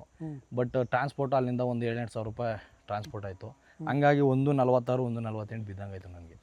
ಇಲ್ಲಿ ಮನೆ ತನಕ ಬರುತ್ತೆ, ಇಲ್ಲಿ ಬರೋ ತನಕ, ಇಲ್ಲಿಗೆ 1.5 ಲಕ್ಷ ಇಲ್ಲಿ ಬಂದು ಇಳಿಯೋ ತನಕ. ಬಂದಮೇಲೆ ಒಂದು 20 ದಿನಕ್ಕೆ ಕರ ಆಗ್ತು. ಅಲ್ಲೇ ತನಕ ಕ್ಲೀನಾಗಿ ಮೇಂಟೈನ್ ಮಾಡಿದೆ. ಅವ್ರು ಏನು ಹೇಳಿದ್ರು, ಏನು ಸಲಹೆ ಕೊಟ್ಟಿದ್ರು, ಯಾವ ಥರ ಫೀಡ್ ಮೇಂಟೈನ್ ಮಾಡಬೇಕು, ಯಾವ ಥರ ಮೆಡಿಸಿನ್ ಮೇಂಟೈನ್ ಮಾಡಬೇಕು, ಯಾವ ಥರ ಕ್ಯಾಲ್ಸಿಯಂ ಕೊಡಬೇಕು, ಮಿನರಲ್ ಕೊಡಬೇಕು, ಯಾವ ಥರ ಮೇವೆಲ್ಲ ಕೊಡಬೇಕು, ಕರು ಹತ್ರದಲ್ಲಿ ಯಾವ ಥರ ಮೇವು ಕೊಡಬೇಕು ಅಂತ ಎಲ್ಲ ಒಂದು ಚಾಟೆ ಕಳಿಸಿದ್ರು ಅವರು ಅವರ ಸಂಸ್ಥೆಯಿಂದ. ಆ ಚಾಟ್ ಪ್ರಕಾರನೇ ಎಲ್ಲನೂ ಮಾಡ್ಕೊಂಡ್ಬಂದಿದ್ದು ಈ ಹಸುಗೆ. ಪ್ಯೂರ್ ಎಚ್ ಎಫ್ ಇದು. ಹೌದು, ಆಲ್ಮೋಸ್ಟ್ ನಾನು HF ಗಳಲ್ಲಿ ಎಲ್ಲ ತರ ಬ್ರೀಡ್ ನೋಡಿದ್ದೀನಿ. ನೀವು ಅವಾಗಲೇ ಹೇಳ್ತಾ ಇದ್ರಿ. ಸೊ ಈ ಬ್ರೀಡ್ ಅಲ್ಲಿ ಪ್ಯೂರ್ HF ಸರ್ ಎಲ್ಲ ಗೊತ್ತಾಗ್ಬಿಡುತ್ತೆ. ಇವಾಗ ಹೆಂಗೆ ಅಂತ ಹೇಳ್ತೀನಿ ಕೇಳಿ. ಈಗ ಪ್ಯೂರ್ HF ನೋಡಿ, ಇದು ಮುಖ ಸಣ್ಣ, ತುಂಬಾ ಸಣ್ಣ ಇದು ಮುಖ ಲಕ್ಷಣ ಸಣ್ಣ ನೋಡಿ. ಈ ಕತ್ತಿನ ಭಾಗನೂ ಅಷ್ಟೇ ಸಣ್ಣ, ಒಟ್ಟ ದಪ್ಪ ಬರಲ್ಲ. ಬಾಡಿ weight ಮಾತ್ರ ಹಿಂದಕ್ಕೆ ಜಾಸ್ತಿ ಬರುತ್ತೆ. ಇವೆಲ್ಲ ಇನ್ನು ನೋಡ್ದಲ್ಲ ನನಗೆ ಐಡೆಂಟಿಫೈ ಮಾಡ್ಬೋದು ಪ್ಯೂರ್ HF ಇದು ಅಂತ. HF ಅಲ್ಲೇ ಕಪ್ಪು ಬಿಳಿ ಬಣ್ಣ ಇರೋವೆಲ್ಲ HF ಅನ್ನೋಕೆ ಬರಲ್ಲ. ಬ್ರೀಡ್ ಮೇಲೆನೆ ಎಲ್ಲ ಡಿಪೆಂಡ್ ಆಗೋದು. ಈಗ ರೈತರ ಮನೇಲಿ ಇದ್ದು ತಾನೇ ಇದು ಬಂದಿರೋದು? ಹೌದು. ಸೊ ಅವರು ಬ್ರೀಡಿಂಗ್ ಮಾಡ್ತಿದ್ರು, ಅವರು ಬ್ರೀಡಿಂಗೇ ಮಾಡ್ತಾ ಇದ್ದದ್ದು. ಈಗ ದನಗಳು ಸರ್, ಇವಾಗ ನಮ್ಗೇನೆ, ಈಗ ನಾವು ಒಂದು 10 ರಾಸ್ ಮಾತ್ರ ದನ ಮಾಡ್ಕೋಬೇಕು ಅನ್ಕೊಂಡಿರ್ತೀವಿ. ಇವಾಗ 15 ರಾಸ್ 20 ರಾಸ್ ಆದಾಗ ನಾವೇನ್ ಮಾಡ್ತೀವಿ ಹೇಳಿ, ಇನ್ನೊಬ್ಬ ರೈತರು ಕೊಟ್ಬಿಡ್ತೀವಿ. ನಾವೇನಕ್ಕೆ ಮಡಿಕತೀವಿ ಜಾಸ್ತಿ ಆದಾಗ? ಅದೇ ಉದ್ದೇಶಕ್ಕೆ ಅವರು ಕೊಟ್ಟಿದ್ದು ನಮ್ಗೆ ಹಸುನ ಇದು. ಈಗ ನಿಮ್ಗೆ ಹೇಗೆ ತೋರಿಸಿದ್ರು ಅಂದ್ರೆ ಮೊಬೈಲ್ ತೋರಿಸಿದ್ರು? ವಿಡಿಯೋ ಬಂದಿತ್ತು ಮಾಮೂಲಿ ಹಸುದು. ಈ ತರ ಇಷ್ಟು 2ನೇ ಲ್ಯಾಕ್ಟೇಷನ್, ಇಷ್ಟಲ್ಲೂ ಇಷ್ಟು ಹಾಲು ಕರೀತೆ ಅಂತ ಬಂದಿತ್ತು. ಆ ನಂಬಿಕೆ ಮೇಲೆ ಹಸು ತಗೊಂಡೆ. ಆ ನಂಬಿಕೆ ಮೇಲೆ ಓಕೆ ಮಾಡಿದೆ ನಾನು. ಈಗ ಲಕ್ಷಾಂತರ ರೂಪಾಯಿ ನೀವು ಬಂಡವಾಳ ಹಾಕ್ತೀರಾ ಅಂತಂದ್ರೆ, ಸೊ ನಿಮ್ದು ಸರ್ ಏನಾಗಿರುತ್ತೆ, ನಾನು ಅಮೌಂಟ್ಗೆ ಓಕೆ ಏನಕ್ಕೆ ಅಂದ್ರೆ ಒಳಗಡೆ ಇಲ್ಲ ಅದು ನನಗೆ ಆಲ್ರೆಡಿ ಗೊತ್ತಿತ್ತು. ಒಂದು ಬ್ರೀಡ್ ದನ ಮಾಡ್ತೀನಿ ಕನಿಷ್ಠ ಅಂದ್ರೆ 1.5-2 ಲಕ್ಷ ಬೇಕಲೇಬೇಕು ಅನ್ನೋದು ನನಗೆ ಚೆನ್ನಾಗಿ ಗೊತ್ತಿದೆ. ಯಾಕಂದ್ರೆ ಎಲ್ಲ ಡೈರಿ ಫಾರ್ಮ್ಗೂ ಹೋಗಿ ನೋಡಿದೆ ನಾನು. ಅವ್ರು ಹೇಳ್ತಾ ಇದ್ರಲ್ಲ 1.5 ಆಯ್ತು, 1.60 ಆಯ್ತು, 1.70 ಆಯ್ತು. ಇವತ್ತು ದನಗಳು ಸರ್ ಯಾವುದೇ ಕಾರಣಕ್ಕೂ ಅಷ್ಟಕ್ಕೆಲ್ಲ ಸಿಗಲ್ಲ. ನೀವು 80,000 1 ಲಕ್ಷ ಕೊಟ್ಟು ದನ ತಗೊಂಡ್ರೆ ಅಷ್ಟೆಲ್ಲ ಹಾಲೆಲ್ಲ ನೀವು ಎಕ್ಸ್ಪೆಕ್ಟೇಷನ್ ಮಾಡೋಕ್ಕಾಗಲ್ಲ. ಇವತ್ತು ತುಂಬ ಕಷ್ಟ ಐತೆ. 5 ಲೀಟ್ರು 6 ಲೀಟ್ರು ಕರಿತವೆ. ಅವನ್ನೆಲ್ಲ ಕಟ್ಕೊಂಡು ನೀವು ರೈತರು ಇವತ್ತು ಜೀವನನೇ ಮಾಡೋಕ್ಕಾಗಲ್ಲ. ಅದೇ ಮನೆ ಜೀವನ ನಡೆಸ್ಬೋದಪ್ಪ, ನೆಕ್ಸ್ಟು ಏನಾದರೂ ಮಾಡಬೇಕು ದೊಡ್ಡದಾಗಿ ಅಂತಂದ್ರೆ ಅದರಲ್ಲೆಲ್ಲ ಏನು ಮಾಡೋಕ್ಕಾಗಲ್ಲ. ಹಾಗಾಗಿ ಇದನ್ನ ಸೆಲೆಕ್ಷನ್ ಮಾಡಿದ್ದು ನಾನು. ಎಲ್ಲ ದನನೂ ಇದೇ ಥರ ಸೆಲೆಕ್ಷನ್ ಮಾಡ್ಬೇಕು ಅಂತಲೇ ಮಾಡಿದ್ದು. ಈಗ ನೆಕ್ಸ್ಟ್ ಟೈಮ್ ತಗೊಳ್ಳೋದಾದ್ರೆ ನೆಕ್ಸ್ಟ್ ಎಲ್ಲಾಗ ಹೋಗಿ ಸೆಲೆಕ್ಷನ್ ಮಾಡಿ ಇಲ್ಲ ಆ ಥರ ಏನಿಲ್ಲ. ಈಗ ಒಂದು ನಂಬಿಕೆ ಬಂದಿದೆ ಸಂಸ್ಥೆ ಮೇಲೆ, ಆಲ್ರೆಡಿ ಒಂದು ನಂಬಿಕೆ ಬಂದಿದೆ. ನಾನು ಏನೇ ಹಸು ತಗೊಂಡ್ರೆ ಆ ಸಂಸ್ಥೆಯಿಂದನೇ ತಗೊಳ್ಳೋದು. ಸರಿ, ಆದ್ರೆ ಆ ಟ್ರಸ್ಟ್ ಅವ್ರು ಬಿಲ್ಡ್ ಆಮೇಲೆ ಇನ್ನೊಂದು ಏನು ಹೇಳ್ತೀನಿ ಕೇಳಿ ಸರ್, ನಾವು ಎಷ್ಟೇ ಅನುಭವ ಆದ್ರೂ ದನಗಳ ಮೇಲೆ ನಾವು ರೈತರು ಒಂದು ಹಸುನ ನಾವೇ ಸ್ವತಃ ಪರ್ಚೇಸ್ ಮಾಡ್ತೀವಿ ಅಂತ ಹೋದಾಗ ಯಾಮರ್ಸೋರು ಜಾಸ್ತಿ. ಹೆವಿ ಯಾಮರ್ಸ್ತಾರೆ ಮಧ್ಯವರ್ತಿಗಳು. ನೀವು ಬಣ್ಣ ಕಟ್ತಾರೆ, ಮಾತಾಡ್ತಾರೆ, ಅವ್ರಿಗೇನು ಏನು ಬೇಕಾದ್ರೂ ಮಾತಾಡ್ತಾರೆ, ಇಷ್ಟು ಕರಿತೆ ಅಷ್ಟು ಕರಿತೆ ಅಂತಂದಾಗ ನಮ್ಗೇನು ಅನಿಸ್ಬಿಡುತ್ತೆ, ಈಗ ಆಲ್ರೆಡಿ ಮಾಡ್ತಾ ಇದೀವೋ ನಿಜ ಇರ್ಬೇಕು, ಊರೆಲ್ಲ ಯಾಕೆ ಮೋಸ ಮಾಡ್ತಾರೆ ಅಂತ ನಾವು ತೆಗೆದ್ಬಿಡ್ತೀವಿ. ಅದೊಂದು ಉದ್ದೇಶಕ್ಕೆ ನಾವೇನಿದ್ರು ಈಗ ಸಂಸ್ಥೆ ಮೇಲೆ ಡಿಪೆಂಡ್ ಆಗಿದ್ದೀವಿ. ಅಲ್ಲಿಂದನೇ ನೆಕ್ಸ್ಟ್ ಪರ್ಚೇಸ್ ಮಾಡೋದು ಅಲ್ಲಿಂದನೇ ಪರ್ಚೇಸ್ ಮಾಡೋದು. ಸಂಸ್ಥೆ ಮೆಂಬರ್ಶಿಪ್ ಎಲ್ಲ ಮಾಡ್ಕೊಂಡಿದ್ದೀವಿ. ಫಸ್ಟ್ ದಿನ ಹೋದಾಗ್ಲೇ, ಅವ್ರು ಮೀಟ್ ಮಾಡೋಕೆ ಹೋದಾಗ್ಲೇ ಅಲ್ಲಿಂದನೇ ಎಲ್ಲ ಮಾಡಿದ್ದೀವಿ. ಈಗ ಅಲ್ಲಿಂದ ಇಲ್ಲಿವರೆಗೂ ನಿಮಗೆ ಬ್ಯಾಕ್ ಬ್ಯಾಕ್ ಬೋನಾಗಿ ಎಷ್ಟೊತ್ತು ರಾತ್ರಿ ಫೋನ್ ಮಾಡೋದು ಪಿಕ್ ಮಾಡ್ತಾರೆ, ಏನಾಗಿದೆ ಎತ್ತ ಅಂತ ಎಲ್ಲ ಹೇಳ್ಕೊಡ್ತಾರೆ. ಈಗ ಹಸು ಹುಷಾರಿಲ್ಲ ಸರ್ ಅಂತಂದೇಳಿ ಈ ಥರ ಇಂಜೆಕ್ಷನ್ ತಗೊಂಡು ನೀವೇ ಕೊಟ್ಕೊಳ್ಳಿ, ಡಾಕ್ಟ್ರಿಗೋಸ್ಕರ ವೆಯ್ಟ್ ಮಾಡಿಬಿಡಿ, ತುಂಬ ಏನೋ ಪ್ರಾಬ್ಲಮ್ ಆಯಿತು ಅಂತಂದರೆ ಮಾತ್ರ ಡಾಕ್ಟ್ರಿಗೆ ಹೇಳಿ ಅಂತಾರೆ. ಆ ಡಾಕ್ಟ್ರು ಬಂದ್ರು ನಾನು ಮತ್ತೆ ಮೆಡಿಸಿನ್ ವಿಚಾರದಲ್ಲಿ ಇವ್ರಿಗೆ ಮತ್ತೆ ಫೋನ್ ಮಾಡಿ ಅವ್ರಿಗೆ ಕೊಡ್ತೀನಿ. ಯಾವ ಥರ ಮಾಡ್ಬೇಕಂತ ಇವ್ರು ಹೇಳ್ಕೊಡ್ತಾರೆ, ಆ ಥರನೇ ಅವ್ರು ಮಾಡ್ತಾರೆ. ಅದೇ ಇವ್ರು ಏನು ಹೇಳಿದ್ರೆ ಅದೇ ಥರನೇ ಮಾಡ್ಕೊಂಡು ಹೋಗ್ತಾರೆ ಇವಾಗ ಸದ್ಯಕ್ಕೆ. ಬಟ್ ಅಂತ ಏನು ಖರ್ಚಾಗ್ತದೆ ಅಂತ ಅನ್ನಿಸ್ತಾ ಇಲ್ಲ ನಮಗೆ ಇದು. ಇವಾಗ ಅವ್ರು ಏನೇ ಹೇಳಿದ್ರು ಆ ಥರ ಏನು ಅಷ್ಟೊಂದು ಖರ್ಚಾಗ್ತದೆ, ಏನು ಉಳಿತಾ ಇಲ್ಲ ಅಂತ ಏನು ಅನ್ನಿಸ್ತಾ ಇಲ್ಲ. ಏನು ಒಟ್ಟಿನಲ್ಲಿ ಚೆನ್ನಾಗಿ ನಡೀತದೆ, ಏನು ತೊಂದರೆ ಏನಿಲ್ಲ. ಒಟ್ಟಿನಲ್ಲಿ ಅವ್ರು ಹೇಳ್ದಂಗೆ ಎಲ್ಲ ಕ್ಲೀನಾಗಿ ಮೇಂಟೈನ್ ಮಾಡೋದ್ರಿಂದ ಸಮಸ್ಯೆ ಬಂದಿಲ್ಲ. ಹಸುಲಿ ಯಾವ ಸಮಸ್ಯೆನೂ ಬಂದಿಲ್ಲ, ಇದುವರೆಗೂ ಯಾವ ಸಮಸ್ಯೆನೂ ಬಂದಿಲ್ಲ. ಆಮೇಲೆ ಗಳಲ್ಲಿ ಆಲ್ಮೋಸ್ಟ್ ನಾನು ಎಲ್ಲ ಡೈರಿ ಫಾರ್ಮ್ಗೆ ಹೋಗಿ ನೋಡಿದ್ದೀನಿ. ಪ್ರತಿಯೊಬ್ಬ ರೈತರು ಒಂದು 20-30 ರಾಸು ದನ ಮಾಡೋರೆ. ಕನಿಷ್ಠ ಒಂದೊಂದು ತೊಟ್ಟುಗಳೆಲ್ಲ ಹೋಗ್ಸ್ಕೊಂಡವ್ರೆ ಹಸುಗಳು. ಹೌದೌದು, ಬಾವಾಗಿ ಆಗಿ ಮೇಂಟೈನ್. ಅದನ್ನೇ ಹೇಳದ್ನಲ್ಲ, ಮೇವಾಗ್ಲಿ ಫೀಡ್ಸ್ ಆಗಿಲ್ಲ ನಮ್ಮ ಹಸುಗೆ. ಇದು ಅದನ್ನೇ ಹೇಳ್ತಾ ಇದ್ದೀನಲ್ಲ, ಇದು 35 ಲೀಟ್ರ್ ಹಾಲು ಕರಿತಿತ್ತು. ಒಂದು ದಿನನೂ ಬಾವೇ ಆಗಿಲ್ಲ ಇದರಲ್ಲಿ. ಆಮೇಲೆ ಹಾಲು ಮೊಸರು ಥರ ಬಿಡೋದು ಆ ಥರ ಒಂದು ದಿನವೂ ಇಲ್ಲ. ತುಂಬ ಕ್ವಾಲಿಟಿ ಐತೆ ಹಾಲು. ಆಮೇಲೆ ಮಿನರಲ್ಲ ನಾವು ಇದು ಮಾಡೋದ್ರಿಂದ ಹಾಲೆಲ್ಲ ಚೆನ್ನಾಗಿದೆ. ಆಮೇಲೆ ಆ ಥರ ಎಲ್ಲ ಬಾವೆಲ್ಲ ಏನಾಗಿಲ್ಲ. ಈಗ ಏನೇನು ಕಲ್ತಿದ್ದಾರೆ ಈ ಹಸು ಬಂದಾದ್ಮೇಲೆ ನೀವು? ಸರ್ ಆಲ್ಮೋಸ್ಟ್ ಈಗ ನೆಕ್ಸ್ಟ್ ಹಸು ಯಾವುದೇ ಬಂದ್ರೂ ಅವರು ಆಲ್ಮೋಸ್ಟು ಈಗ ಅವ್ರು ಕೇಳ್ದೇ ಮಾಡ್ಕೊಳ್ಳೋಷ್ಟು ಸಿಗ್ತಿದೆ ಇವಾಗ ನಮಗೆ. ಎಲ್ಲನೂ ಒಂದು ತಲೆಯಲ್ಲೇ ಇದೆ. ಇವಾಗ ಏನು ಮಾಡ್ಕೋಬೇಕು, ಏನು ಯಾವ ಥರ ಮೆಡಿಸಿನ್ಗಳು ಕೊಟ್ಕೋಬೇಕು ಏನು ಅಂತ ಎಲ್ಲ ಒಂದು ಅನುಭವ, ಒಂದು ಹಸುಲಿ ಎಲ್ಲ ಅನುಭವ ಪಡ್ಕೊಂಡಿದ್ದೀವಿ. ಹೌದು, ನೆಕ್ಸ್ಟ್ ಹಸು ಬಂದ್ರೂ ಆಲ್ಮೋಸ್ಟ್ ಇವಾಗ ನಾವೇ ಮಾಡ್ಕೋತೀವಿ. ಒಂದು ಕ್ಯಾಲ್ಸಿಯಮ್ ಮೇಲೆ, ಒಂದು ಮಿನರಲ್ ಯಾವ ಥರ ಕೊಟ್ಕೋಬೇಕು, ಮೆಡಿಷನಲ್ಲಿ ಯಾವ ಥರ ಕೊಟ್ಕೋಬೇಕು, ಮೇವು ಮೇನಿಲ್ಲ ಅಂದರೆ ಏನು ತಂದು ಹಾಕೋಬೇಕು, ಟ್ಯಾಬ್ಲೆಟ್ ಏನು ಕೊಡೋ, ಅವೆಲ್ಲ ಆಲ್ಮೋಸ್ಟ್ ಒಂದು ಸ್ವಲ್ಪ ತಿಳ್ಕೊಂಡಿದ್ದೀವಿ. ತುಂಬ ಕ್ರಿಟಿಕಲ್ ಆದಾಗ ಡಾಕ್ಟ್ರಿಗೆ ಹೇಳ್ತೀವಿ. ಡಾಕ್ಟ್ರೆಲ್ಲ ಇದ್ದಾರೆ, ಬರ್ತಾರೆ, ನೋಡ್ತಾರೆ, ಏನು ಪ್ರಾಬ್ಲಮ್ ಏನಿಲ್ಲ. ಸರ್ ನೀವು ಹಸು ಏನೋ ಕೊಡ್ಸ್ಕೊಟ್ರು, ಅದ್ರ ಜೊತೆಗೆ ಆ ಸಂಸ್ಥೆಗೆ ನೀವು ಮೆಂಬರ್ಶಿಪ್ ಆಗಿರೋದ್ರಿಂದ ಹೌದು ಏನೆಲ್ಲ ಸೌಲಭ್ಯಗಳು ಸಿಗುತ್ತೆ, ಬೆನಿಫಿಟ್ಸ್ ಏನಿದೆ? ಸರ್ ಸಪ್ಲಿಮೆಂಟ್ರಿ ಎಲ್ಲ ಸಿಗ್ತಿದೆ ಅವ್ರ ಹತ್ರ. ಸಪ್ಲಿಮೆಂಟ್ರಿ ಎಲ್ಲ ಪ್ರತಿಯೊಂದು ಹಸುಗೆ ಬೇಕಾದಂಥ ಸಪ್ಲಿಮೆಂಟ್ರಿ ಎಲ್ಲ ಸಿಗುತ್ತೆ. ಆಮೇಲೆ ಎಲ್ಲಕ್ಕಿಂತ ಹೆಚ್ಚಾಗಿ ಬ್ರೀಡ್ ಮಾಡೋಕ್ಕೆ ಸೆಮೆನ್ಸ್ ಸಿಗುತ್ತೆ ಅವ್ರ ಹತ್ರ. ಒಳ್ಳೊಳ್ಳೆ ಬ್ರೀಡು ಸೆಮೆನ್ಸ್ ಎಲ್ಲ ಇವ್ರ ಹತ್ರ ಸಿಗ್ತಾ ಇದೆ, ಮಾಡ್ಕೋಬೋದು. ಎಲ್ಲ ಸೌಲಭ್ಯನೂ ಚೆನ್ನಾಗಿದೆ. ಸಂಸ್ಥೆಯಿಂದ ಎಲ್ಲ ಸೌಲಭ್ಯನೂ ತುಂಬ ಚೆನ್ನಾಗಿದೆ ಸರ್. ಸೌಲಭ್ಯ ಮೇನ್ ಆಗಿ ಅದೇ ಸಪ್ಲಿಮೆಂಟ್ರಿ ಸಿಗ್ತಾ ಇದೆ. ಆಲ್ಮೋಸ್ಟ್ ಇವಾಗ ನೆಕ್ಸ್ಟ್ ಈ ಹಸು ಇವಾಗ ಏನೋ ಒಂದು ಸಮಸ್ಯೆ ಆಯಿತು, ಇಮಿಡಿಯೇಟ್ಲಿ ಫೋನ್ ಮಾಡಿದ ತಕ್ಷಣ ಪಿಕ್ ಮಾಡಿ ಈ ಥರ ಸಮಸ್ಯೆ ಆಗಿದೆ, ಇದು ಮಾಡ್ಕೊಳ್ಳಿ ಅದು ಮಾಡ್ಕೊಳ್ಳಿ ಅಂತ ಹೇಳ್ತಾರೆ. ಆಮೇಲೆ ಎಷ್ಟೊತ್ತಲ್ಲಿ ನೀವು ಫೋನ್ ಮಾಡಿದ್ರು ಪಿಕ್ ಮಾಡ್ತಾರೆ, ಸ್ಪಂದಿಸ್ತಾರೆ ಎಲ್ಲಕ್ಕೂ. ಹಾಗಾಗಿ ಹಸುಗೆ ಸಂಬಂಧಪಟ್ಟ ಪ್ರತಿಯೊಂದೂ ಹೇಳ್ಕೊಡ್ತಾರೆ. ಸರ್ ನೀವು ಬಂಡವಾಳ ಹಾಕಿದಿರಿ, ಹಸುಗೆ ಲಕ್ಷಾಂತರ ರೂಪಾಯಿ ಬಂಡವಾಳ ಹಾಕಿದ್ದೀರಾ. ನೀವು ಸಾಲ ಮಾಡಿ ಹಾಕಿದಿರಾ, ನಿಮ್ಮ ಹತ್ರ ದುಡ್ಡು ಇಟ್ಕೊಂಡು ಹಸು ತಗೊಂಡು ಬಂದಿದ್ದೀರಾ? ಸರ್ ಯಾರೂ ಅಷ್ಟೇ. ಇವತ್ತು ರೈತರು ಒಂದು ಬಿಸ್ನೆಸ್ ಮಾಡ್ತೀನಿ ಅಂತಂದರೆ ಯಾರು ಮನೆ ದುಡ್ಡು ಇಟ್ಕೊಂಡು ಮಾಡೋಕ್ಕೆ ಹೋಗಲ್ಲ. ದುಡ್ಡಿರೋರಂತೂ ಮಾಡೋದೇ ಇಲ್ಲ, ಸರಿನಾ? ಹಾಗಾಗಿ ನಾವು ರೈತರೇ ಇಲ್ಲಿ ಏನು ಸಂಪಾದನೆ ಮಾಡ್ತೀವಿ ಇದನ್ನು ಇಲ್ಲಿಗೆ ಹಾಕೊಂಡೇ ನಾವು ಇದನ್ನು ಮುಂದುವರ್ಸ್ಕೊ ಹೋಗ್ತಿದ್ವಿ ಅಷ್ಟೇ. ಇವಾಗ ನಾವು ರೈತರು ಫಸಲು ಮಾಡ್ತೀವಿ, ಅದೆಲ್ಲ ಬಂದಿದ್ದು ಇನ್ನೊಂದು ವ್ಯವಹಾರಕ್ಕೆ ಹಾಕ್ತೀವಿ, ಇಲ್ಲಿದ್ದು ಬಂದಿದ್ದು ಇನ್ನೊಂದು ವ್ಯವಹಾರಕ್ಕೆ ಹಾಕ್ತೀವಿ. ಹಿಂಗೆ ಮಾಡ್ಕೊಂಡು ಹೋಗ್ತಿದ್ದೀವಿ ಹೊರತು ಯಾರು ಇವತ್ತು ಲಕ್ಷಾಂಗಟ್ಲೆ ಕೋಟಿಗಟ್ಟಲೆ ದುಡ್ಡು ಮಾಡಿಕೊಂಡ್ರು ಯಾರು ಇದು ಮಾಡೋಕ್ಕೆ ಬರಲ್ಲ. ಎಲ್ಲೋ ಕುಂತ್ಕೊಂಡು ಏನೋ ಮಾತಾಡ್ತಾ ಇರ್ತಾರೆ, ಲಾಸ್ ಮಾಡ್ಕೊಂಡಿರ್ತಾರೆ ಅವರು. ಏನಕ್ಕೆ ಅಂತ ಹೇಳ್ತೀನಿ ಕೇಳಿ, ಲೇಬರು ಮೇನಾಗಿ. ಲೇಬರ್ನ ನಂಬಿ ನೀವು ಡೈರಿ ಫಾರ್ಮ್ ಮಾಡ್ತೀನಿ, ಅದು ಮಾಡ್ತೀನಿ, ಇದು ಮಾಡ್ತೀನಿ ಅಂತಂದ್ರೆ ಯಾವತ್ತೂ ಲಾಸೆ. ನೀವು ನಿಮ್ಮ ಕಣ್ಣೆದ್ರಾಗ ಇರಬೇಕು. ನಿಮ್ಮ ಕಣ್ಣೆದ್ರಿಗೆ ಅವ್ರು ಕೆಲಸ ಮಾಡ್ಬೇಕು, ನೀವು ಹೇಳ್ಕೊಡ್ಬೇಕು, ಹಂಗಾದ್ರೆ ಮಾತ್ರ ಡೈರಿ ಫಾರ್ಮ್ ಉದ್ಧಾರ ಆಗೋದು. ಹೌದು. ಈಗ ಅವ್ರಿಗೆ ಪೃಥ್ವಿ ಸರ್ಗೆ ನೀವು ಫುಲ್ ಅಮೌಂಟ್ ಕೊಟ್ಟು ತರ್ಸ್ಕೊಂಡಿರೋದು ಫುಲ್ಲು ನೆಫ್ಟ್ ಮಾಡಿದ್ದೆ ನಾನು. ಒಂದು ಸ್ವಲ್ಪ ಕೊಡ್ತೀವಿ ಇಲ್ಲ ಅಂದರೆ ಅದು ಫಸ್ಟ್ ಹಸುನ ಬುಕ್ ಮಾಡೋಕ್ಕೆ ಅಂತ ನಾನೇ ಅಡ್ವಾನ್ಸ್ ಮಾಡಿದ್ದೆ. ಯಾಕಂದ್ರೆ ಬೇರೆ ಕಡೆ ಎಲ್ಲ ಕೇಳ್ತಾ ಇರ್ತಾರೆ ರೈತರೆಲ್ಲ, ಆಲ್ಮೋಸ್ಟ್ ಸುಮಾರು 10-20 ಜನ ಮೆಂಬರ್ ಆಗಿದ್ದಾರೆ ರೈತರು. ಯಾರಾದರೂ ಪರ್ಚೇಸ್ ಮಾಡ್ಬಿಡ್ತಾರೆ ಅಂತ ನಾನೊಂದು 10,000 ಅಡ್ವಾನ್ಸ್ ಮಾಡಿದ್ದೆ, ಟೋಕನ್ ಅಡ್ವಾನ್ಸು. ಬುಕ್ ಆಗ್ಬಿಡ್ತು ಹಸು. ಆಮೇಲೆ ಏನು ಮಾಡಿದೆ, ಪೂರ್ತಿ ಅಮೌಂಟ್ ಎಲ್ಲ ಕಳಿಸ್ಬಿಟ್ಟು ನೆಫ್ಟ್ ಮಾಡ್ಬಿಟ್ಟು ನಾವು ಕಂಪ್ನಿ ಇದಕ್ಕೆ ಸಂಸ್ಥೆಗೆ. ಆಮೇಲೆ ಹಸು ನಮಗೆ ಬಂದು ಹಿಡಿದಿತ್ತು. ಹೌದು.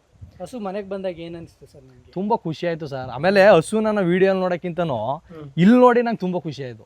ಹೌದು, ಒಳ್ಳೆ ಹಸು ಕೊಡ್ಸಾರೆ. ಹಸು ಮಾತ್ರ ಸರ್ ಇವಾಗ ಸ್ವಲ್ಪ ಸೈಜ್ ಕಮ್ಮಿ ಆಗಿದೆ, ಹೆವಿ ಸೈಜ್ ಇತ್ತು ಹಸ. ಇನ್ನೂ ತುಂಬಾ ಚೆನ್ನಾಗಿದೆ. ಇನ್ನ ತುಂಬಾ ಸೈಜ್ ಇತ್ತು. ಬಟ್ ಯಾಕೆ ವೀಕ್ ಆಗುತ್ತೆ ಹಸು ಅಂತ ಹೇಳ್ತೀನಿ ಕೇಳಿ. ಈಗ ಇದು 30-35 ಲೀಟರ್ ಹಾಲು ಕರಿತೇನೆ ಸರ್, ಅಷ್ಟು ಸುಲಭ ಅಲ್ಲ ಇವತ್ತು. ಒಂದೊಂದು ದಿನ ಏನಾಗುತ್ತೆ ಅಂದರೆ ಸಪ್ಲಿಮೆಂಟ್ರಲ್ಲೇ, ಈಗ ನಾವು ಕೊಡೋ ಸಪ್ಲಿಮೆಂಟ್ರಲ್ಲೇ ಒಂದು ಟೈಮ್ ಈಗ ರೈತರು ನಾವು ಏನಾದರೂ ಒಂದು ಕೆಲಸ ಇರುತ್ತೆ, ಅದನ್ನು ಮಾಡಿ ಇದನ್ನು ಮಾಡಬೇಕು. ಮೇವಲ್ಲೇ ಒಂಚೂರು ವ್ಯತ್ಯಾಸ ಆಗಿರ್ಬೋದು. ಯಾವ್ದಾದ್ರು ಈಗ ಬೆಳಿತೀವಿ ಮೇವು ಎಲ್ಲ ಕೆಮಿಕಲಲ್ಲೇ ಬೆಳಿಬೇಕು, ಮೇವಲ್ಲೇ ವ್ಯತ್ಯಾಸ ಆಗ್ಬೋದು, ನೀರಲ್ಲೇ ವ್ಯತ್ಯಾಸ ಆಗ್ಬೋದು. ಆಗ ಏನಾಗುತ್ತೆ, ಈಗ ಹಾಲನ್ನ ಇಷ್ಟು ಹಾಲು ಕರಿತಾ ಇದೆ ಹಸು, ಬಾಡಿ ವೇಟ್ ಎಲ್ಲ ನಾವು ಅದೇ ಥರ ಮೇಂಟೈನ್ ಮಾಡ್ಕೊಂಡು ಬರೋಕ್ಕಾಗಲ್ಲ, ತುಂಬ ಕಷ್ಟ ಐತೆ. ಒಂದೊಂದು ದಿನ ಒಂದೊಂದು ಥರ ವ್ಯತ್ಯಾಸ ಆಗ್ಬಿಡ್ತವೆ. ಬಟ್ ಹೆಲ್ತಿಯಾಗಿದೆ ಹಸು, ಏನು ಸಮಸ್ಯೆ ಇಲ್ಲ ನೋಡಿ, ಆಗ್ಲೇ ಮಲ್ಕಾಗ್ತೈತೆ ಹಸು, ಏನು ಸಮಸ್ಯೆ ಇಲ್ಲ, ಹೆಲ್ತಿಯಾಗಿದೆ, ತುಂಬ ಹೆಲ್ತಿಯಾಗೈತೆ ಹಸು. ಹಾಗಾಗಿ ಬಾಡಿ ವೇಟಲ್ಲಿ ಅಷ್ಟೆಲ್ಲ ಹಾಲು ಕರಿತಿದೆ ಅಂದ್ರೆ ಸುಲಭ ಅಲ್ಲ. ಈಗ ಡೌನ್ ಮಾಡಿದ್ರಲ್ಲ, ಏನು ಕಾರಣ, ಏನಕ್ಕೆ ಡೌನ್ ಮಾಡಿದ್ರೆ? ಏನು ಅದೇ ಫಲ ನಿಲ್ತಾ ಇಲ್ಲ ಹಸು ಇದು. ಹಾಗಾಗಿ ಏನಾಗ್ತಾ ಇದೆ, ರಿಪೀಟ್ ಆಗ್ಬಿಡ್ತಾ ಇದೆ. ಅದೇ ಥರ ಫೀಡು ಮೇವೆಲ್ಲ ಮೇಂಟೈನ್ ಮಾಡ್ಕೋದ್ರೆ ಮತ್ತೆ ಫಲ ನಿಲ್ಲಲ್ಲ ಅಂತ ಒಂದು ಕಾರಣಕ್ಕೆ ಸ್ವಲ್ಪ ನಾವೇನೇ ಫೀಡ್ಸು ಮೇವೆಲ್ಲ ಮೇಯ್ತಾ ಇದೆ, ಫೀಡ್ಸ್ ಎಲ್ಲ ಡೌನ್ ಮಾಡಿದ್ವಿ ನಾವೇನೆ. ಓಕೆ. ಈಗ ತಂದಾಗಿಂದ ಒಂದು ಸ್ವಲ್ಪ ಎಷ್ಟು ತಿಂಗಳಾಯ್ತು ತಗೊಂಡು ಬಂದಿ ಸರ್? ಇವಾಗ ನಾನು 8 ತಿಂಗಳಾಗಿದೆ ಇವ್ರ ಹತ್ರ ತಗೊಂಡು. ಬಟ್ ನನ್ನ ಹತ್ರ ಈಗ 6 ತಿಂಗಳು ತುಂಬಿ 7ನೇ ತಿಂಗಳು ನಡೀತೈತೆ ಕರು ಹಾಕಿದ್ದು. ನನ್ನ ಹತ್ರ ಬಂದು 1 ತಿಂಗಳಿಗೆ ಇದು ಕರು ಹಾಕಿದ್ದು. 28 ದಿನಕ್ಕೆ ಕರು ಹಾಕಿತ್ತು. ಈಗ ನಿಮ್ಮಲ್ಲಿ ಎಷ್ಟು ಹಸುಗಳಿದೆ ಇವಾಗ ಸದ್ಯಕ್ಕೆ 2 ಇರೋದು. ಬಟ್ ನಾ ಟ್ರಯಲ್ ನೋಡೋಕ್ಕೆ ಅಂತ 2 ತರಿಸಿದ್ದು. ಈಗ ಎಲ್ಲ ಅನುಭವ ಆಗಿದೆ, ನೆಕ್ಸ್ಟ್ ಮಾಡಬೇಕು ಇವಾಗ. ಎಷ್ಟು ಪ್ರಮಾಣದಲ್ಲಿ ಮಾಡಬೇಕು ಅಂತ? ಇವಾಗ ಒಂದು 10 ಹಸು ಮಾಡ್ಬೇಕಂತ ಮಾಡ್ಕೊಂಡಿದ್ದೀನಿ. ಅಂದರೆ ಮಾಡಿದ್ರೆ ಈ ಥರ ಕಟಾಕ ಮಾಡಬೇಕು ಅಂತ ಆಗಲ್ಲ, ಪೆಡಾಕ್ ಮಾಡ್ಬೇಕು ಅಂದ್ಕೊಂಡಿದ್ದೀನಿ. ಅದಕ್ಕೇನೆ ಆ ಜಾಗನ ಪೂರ್ತಿ ಎಲ್ಲ ಖಾಲಿ ಇಟ್ಟಿರೋದು ನಾವು. ಆ ಕಡೆ ಜಾಗ ಪೆಡಾಕ್ ಮಾಡೋಣ ಅಂತ. ಎಷ್ಟು ಎಕರೆ ಇದೆ ನಿಮ್ದು ಇಲ್ಲಿ? ಸರ್ ಇದು ನಮ್ದು 7 ಎಕರೆ ಆ್ಯಕ್ಚುಲಿ. ಇಲ್ಲಿ ನಮ್ಮ ದೊಡ್ಡಪ್ಪವ್ರದ್ದು 7 ಎಕರೆ, ನಮ್ದು 7 ಎಕರೆ. ಹಾಗಾಗಿ ಇದು ಕೆಳಗಡೆ 1.5 ಎಕರೆ ಮಾತ್ರ ಖಾಲಿ ಇಟ್ಟಿದ್ದೀವಿ. ಏನಕ್ಕೆ ಅಂತ ಪೆಡಾಕ್ ಮಾಡೋಣ ಅಂತ. ಪೆಡಾಕ್ ಮಾಡಿದ್ರೇ ಸರಿ, ಯಾಕಂದರೆ ಎಲ್ಲನೂ ಒಂದೊಂಥರ ಅನುಭವ. ಈ ಪೆಡಾಕಲ್ಲಿ ಕಟಾಕ ಆಗಿಲ್ಲ, ತೊಳೆಯಾಗಿಲ್ಲ. ಬಟ್ ಈ ಹಸುಗಳಲ್ಲಿ ಸರ್ ನಾನು ಒಂದು ಹೇಳ್ತೀನಿ, ಕಟಾಕ ಅಂತ ರೈತರು ಆಲ್ಮೋಸ್ಟು ಪ್ರತಿದಿನ ಹಸುನ ತೊಳೆದು ಕ್ಲೀನ್ ಮಾಡಿದ್ರೇ. ಇಲ್ಲ ತೊಟ್ಟಂತೂ ಹೋಗ್ತೇವೆ ಇವರು, ಕ್ಲೀನ್ ಮಾಡಲಿಲ್ಲ, ತೊಳೆನೇ ಇಲ್ಲ, ವರ್ಷಗಟ್ಟಲೆ ತೊಳೆಯೋದಿಲ್ಲ. ಕಟಾಕಿರೋ ದನನ ತನ್ನಕ್ಕಾಗಲ್ಲ, ತೊಳೆಲೇಬೇಕು ಕಟಾಕಿರೋ ದನನ. ಪೆಡಾಕ್ ದನ ನೀವು ತೊಳೆಲೇಬೇಡಿ, ಅವೇ ಚೆನ್ನಾಗಿರ್ತವೆ. ನಾವು ಕಟಾಕಿರೋ ದನ ತೊಳೆನೇ ಇಲ್ಲ ಅಂದ್ರೆ ಹಸುನ ನೋಡೋಕ್ಕಾಗತ್ತಾ? ಅಲ್ವಾ? ಹಾಗಾಗಿ ನಾನು ಹೇಳೋದು, ಎಷ್ಟೋ ಜನ ರೈತರು ಮಾತಾಡ್ತಾರೆ, ನಾನು ನೋಡಿದ್ದೀನಿ ಎಲ್ಲ ಕಡೆನೂ. ನಾವು ಕಟಾಕಿರೋ ದನನು ತೊಳೆಯಲ್ಲ ಅಂತಾರೆ. ಅದು ಎಷ್ಟು ಮಾಡಿ ನಿಜನ ಸುಳ್ಳ ಗೊತ್ತಿಲ್ಲ. ಕಟಾಕಿರೋ ದನ ತೊಳೆಲೇಬೇಕು, ದಿನ ನೀವು ಕ್ಲೀನ್ ಮಾಡಲೇಬೇಕು, ಇಲ್ಲ ಕೆಚ್ಚಲು ಬಹು ಸಮಸ್ಯೆಗಳು ಜಾಸ್ತಿ ಆಯ್ತವೆ. ಹೌದು. ಈಗ ಪೆಡಾಕಲ್ಲ ಆದ್ರೆ ನೀವು ಅವಶ್ಯಕತೆನೇ ಇಲ್ಲ, ಅವ್ರು ಹೇಳಲಿಲ್ಲ ಅಂದ್ರೂ ನೀವು ತೊಳೆ ಅವಶ್ಯಕತೆ ಇಲ್ಲ. ಮೇಂಟೆನೆನ್ಸ್ ತುಂಬ ಕಡಿಮೆ ಪೆಡಾಕಲ್ಲಿ. ಸರ್ ಈ ಹಸು ಇಷ್ಟು ಅಮೌಂಟ್ ಕೊಟ್ಟು ತಂದಿದ್ದೀರ, ಮೇಂಟೈನ್ ಮಾಡೋದು ಏನು ಕಷ್ಟನಾ? ಕಷ್ಟ ಏನಿಲ್ಲ, ತುಂಬ ಈಸಿ ಆಗೈತೆ ಸರ್. ಏನು ಇವಾಗ ನಾವು ಏನು ಸಂಸ್ಥೆ ಚಾಟ್ ಕೊಟ್ಟಿದೆ 4 ಟೈಮ್ ಈ ಥರ ಫೀಡ್ ಮಾಡ್ಕೋಬೇಕು ಅಂತ, ಅದೇನು ನಮ್ಗೆ ಅಂತ ಕಷ್ಟನೇ ಅನ್ನಿಸ್ನೇ ಇಲ್ಲ. ಎಲ್ಲ ಅಂತ ಇದ್ರು, ಅಯ್ಯೋ ಹಸು ಮೇಯ್ಸಕ್ಕೆ ಸಂಜೆ ತನಕ ಮೇಯಿಸ್ಬೇಕು, ದಿನ ಪೂರ್ತಿ ಒಂದು ಆಳು ಕೆಡಬೇಕು ಅಂತ, ಎಲ್ಲ ಸುಳ್ಳು. 10 ಹಸ ಇದ್ರೂ ಒಬ್ಬರೇ ಮೇಂಟೈನ್ ಮಾಡ್ಕೋಬೋದು, ಆರಾಮಾಗಿ ಹೊರಗಡೆ ನಾವು ಸುತ್ತಾಡ್ಕೊ ಬರ್ಬೋದು. ಈಗ ನೀವು ಒಬ್ಬರೇ ನೋಡ್ಕೊತಾ ಇದ್ದೀರಾ? ಒಬ್ಬನೇ ನೋಡ್ಕೊತಾ ಇದ್ದೀನಿ. ಇಲ್ಲ ಅಂದ್ರೆ ಫ್ಯಾಮಿಲಿ? ಇಲ್ಲ ಯಾರು, ನಾನು ಒಬ್ಬನೇ ನೋಡ್ಕೊತೀನಿ. ನಾನಿಲ್ಲ, ನಮ್ಮ ತಂದೆ ಇರ್ತಾರೆ ಇಲ್ಲೇ, ಅವ್ರು ನೋಡ್ಕೊತಾರೆ. ಈಗ ಅವ್ರು ಕೊಟ್ಟಿದ್ದೊಂದು ಫಾರ್ಮಲ್ ಒಂದು ಚಾರ್ಟ್ ಬಿಟ್ಟು ನೀವು ಬೇರೆ ಏನಾದ್ರು ಮಾಡಿದಿದ್ರೆ ಅಂದ್ರೆ ಹೇಳ್ತೀನಿ. ಅಂದ್ರೆ ಏನು ಅಂತಂದ್ರೆ ಆಲ್ಮೋಸ್ಟ್ ಇವಾಗ ನಾವು ಇದಕ್ಕೆ ಮುಸ್ಕಿನ ಜೋಳ ಮತ್ತೆ ಸೈಲೇಜು ಅದನ್ನೇ ಯೂಸ್ ಮಾಡ್ಬೇಕು ಅಂತ ಹೇಳಿದ್ರು, ಅದನ್ನೇ ಯೂಸ್ ಮಾಡ್ತಾ ಇದ್ವಿ. ಬಟ್ ಇವಾಗ ಒಂದು ತಿಂಗಳಿಂದ ಏನಾಗಿದೆ ಅಂತಂದ್ರೆ ಮಳೆ ಇಲ್ಲದ ಕಾರಣ ನಾವು ಬೆಳ್ಕೊಳಕ್ ಆಗ್ತಿಲ್ಲ ಜೋಳನ. ಆಮೇಲೆ ಸೈಲೇಜು ಎಲ್ಲೂ ಸುತ್ತಮುತ್ತ ಎಲ್ಲೂ ಸಿಗ್ತೇ ಇಲ್ಲ, ಸೈಲೇಜ್ ಫ್ಯಾಕ್ಟ್ರಿಗೆಲ್ಲ ಸ್ಟಾಪ್ ಆಗಿದೆ ಜೋಳ ಇಲ್ಲದೇ. ಹಾಗಾಗಿ ನಾವು ರೆಡ್ ನೇಪಿಯರ್ ಅಂತ ಹಾಕೊಂಡಿದ್ವಿ. ಆ ರೆಡ್ ನೇಪಿಯರಲ್ಲೂ ಸಹ ಇದು ಹಾಲು ಏನು 1 ಲೀಟ್ರ್ ಹೆಚ್ಚು ಕಡಿಮೆ 2 ಲೀಟ್ರ್ ಹೆಚ್ಚು ಕಡಿಮೆ ಹಾಲು ಬೀಳ್ತಾ ಇದೆ. ಹಸುನಿ ಏನು ತೊಂದರೆ ಇಲ್ಲ, ಚೆನ್ನಾಗಿ ಆರೋಗ್ಯವಾಗೈತೆ ಆ ನೇಪಿಯರಲ್ಲೂ. ಅದರಲ್ಲೂ ನಾನು ಟ್ರಯಲ್ ಮಾಡಾಗಿದೆ ಇವಾಗ. ಈಗ ನೀವು ಹಾಲು ಎಲ್ಲ ಆಗ್ತಾ ಇದ್ದೀರಾ? ಇಲ್ಲೇ ನಮ್ಮೂರಲ್ಲೇ ಆಗ್ತಾ ಇದೀವಿ, BMC ಇದೆ ನಮ್ಮೂರಲ್ಲೇ ಡೈರಿ. ಹಾಗಾಗಿ ನಂದಿನಿ ಇಲ್ಲಿ KMFಗೆ ಆಗ್ತಾ ಇದೀವಿ ಸರ್. ಇವಾಗ ಸ್ಟಾರ್ಟಿಂಗು ನಮ್ಮದು 2 ಹಸು ಇರೋದು. ಕರು ಹಾಕ್ದಾಗ ಸ್ಟಾರ್ಟಿಂಗು 2ರಿಂದ ನಾನು 65ರಿಂದ 70 ಲೀಟ್ರ್ ಹಾಲು ಹಾಕಿದ್ದೀನಿ ಒಂದು ದಿನಕ್ಕೆ. ಇವಾಗ ಎಲ್ಲ ಡೌನ್ ಆಗ್ತಾ ಬಂದಿದೆ. ಒಂದು 5 ತಿಂಗಳು 6 ತಿಂಗಳು 7 ತಿಂಗಳು ತುಂಬಿದೆ, ಹಂಗಾಗಿ ಡೌನ್ ಆಗಿದೆ. ಇವಾಗ ಮ್ಯಾಕ್ಸಿಮಮ್ ಒಂದು 40 ಲೀಟ್ರ್ ಹೋಗ್ತದೆ 2 ಹಸುವಿಂದ. ಈಗ ನಿಮ್ಮ ಖರ್ಚು ಎಷ್ಟು ಬರ್ತಿದೆ ಸರ್ ಹಂಗಾರೆ? ಸರ್ ಖರ್ಚು ಇವಾಗ ಏನೇ ಆದ್ರೂ ಒಂದು ಟೈಮ್ ಖರ್ಚಿಗೆ ಇಡಲೇಬೇಕು ನೀವು. ಈಗ ನಾವು ಒಂದು 2 ಹಸು ಮಾಡಿದ್ದೀವಿ ಅಂತಂದರೆ ಒಂದು ಟೈಮ್ದು ಖರ್ಚಿಗೆ ಇಡಲೇಬೇಕು ಹಸುಗೆ. ಎಲ್ಲನೂ ನಾವೇ ಬಳಸ್ಕೋತೀವಿ ಅಂತಂದರೆ ಆಗಲ್ಲ. ಯಾಕಂದರೆ ಖರ್ಚಾಗ್ಲತ್ತೆ. ಇವತ್ತು ಫೀಡ್ಸ್ ಎಲ್ಲ ನಿಮಗೆ ಗೊತ್ತಿರೋ ಮಟ್ಟಿಗೆಲ್ಲ ತುಂಬ ದುಬಾರಾಗಿದೆ. ಕಾರ್ಗಿಲ್ ಫೀಡ್ಸ್ ಎಲ್ಲ ಫಸ್ಟ್ ಹಸು ತಂದಾಗ ಬರೀ 1400 ಚಿಲ್ಲರೆ ಇತ್ತು, ಈಗ 1720 ರೂಪಾಯಿ ಆಗಿದೆ. ಹಾಲಿನ ರೇಟ್ ಮಾತ್ರ ಏರಿಯಲ್ಲ, ಅದು ಅಷ್ಟೇ ಐತೆ, 35 ಚಿಲ್ಲರೆ ಅಷ್ಟೇ ಐತೆ. ಈಗ ಇಲ್ಲೆಲ್ಲ ಫ್ಯಾಟ್ ಪ್ರಕಾರ ದುಡ್ಡು ಕೊಡ್ತಾ ಇಲ್ಲ. ನಾವು ಏನೇ ಮಾಡಿ ಪ್ರಯೋಜನ ಇಲ್ಲ ಇಲ್ಲಿ, ಹಂಗಾಗಿದೆ. ಹಾಗಾಗಿ ಸರ್ಕಾರ ಸ್ವಲ್ಪ ಗಮನ ತಗೊಂಡು ಫ್ಯಾಟ್ ಪ್ರಕಾರ ದುಡ್ಡು ಕೊಡಬೇಕು. ಕನಿಷ್ಠ ಒಂದು 40-42 ರೂಪಾಯಿನಾದ್ರು ಲೀಟ್ರ್ ಕೊಡಬೇಕು ಇವತ್ತಿನ ಖರ್ಚಲ್ಲಿ. 35 ರೂಪಾಯಿ ಯಾವುದೇ ಕಾರಣಕ್ಕೂ ಸಾಲಲ್ಲ. ಇದು ಫ್ಯಾಟ್ ಎಲ್ಲ ಚೆನ್ನಾಗಿ ಬರ್ತಾಯ್ತಾ? ತುಂಬ ಚೆನ್ನಾಗಿ ಬರ್ತೈತೆ, ಏನು ತೊಂದರೆ ಇಲ್ಲ. ಬಟ್ ಏನಪ್ಪ ಅಂತಂದರೆ ಇವಾಗ 2 ಟೈಮ್ ನಾವು ಒಂದು 65-70 ಲೀಟ್ರ್ ಹಾಲು ಹಾಕ್ತೀವಿ ಅಂತಂದರೆ ಸರ್, ಒಂದು ಟೈಮ್ದು ಹಸುಗಳಿಗೆ ಖರ್ಚಿಗೆ ಇಡಲೇಬೇಕು. ಒಂದೇ ಟೈಮ್ದು ನಮ್ಗೆ ಉಳಿಯೋದು.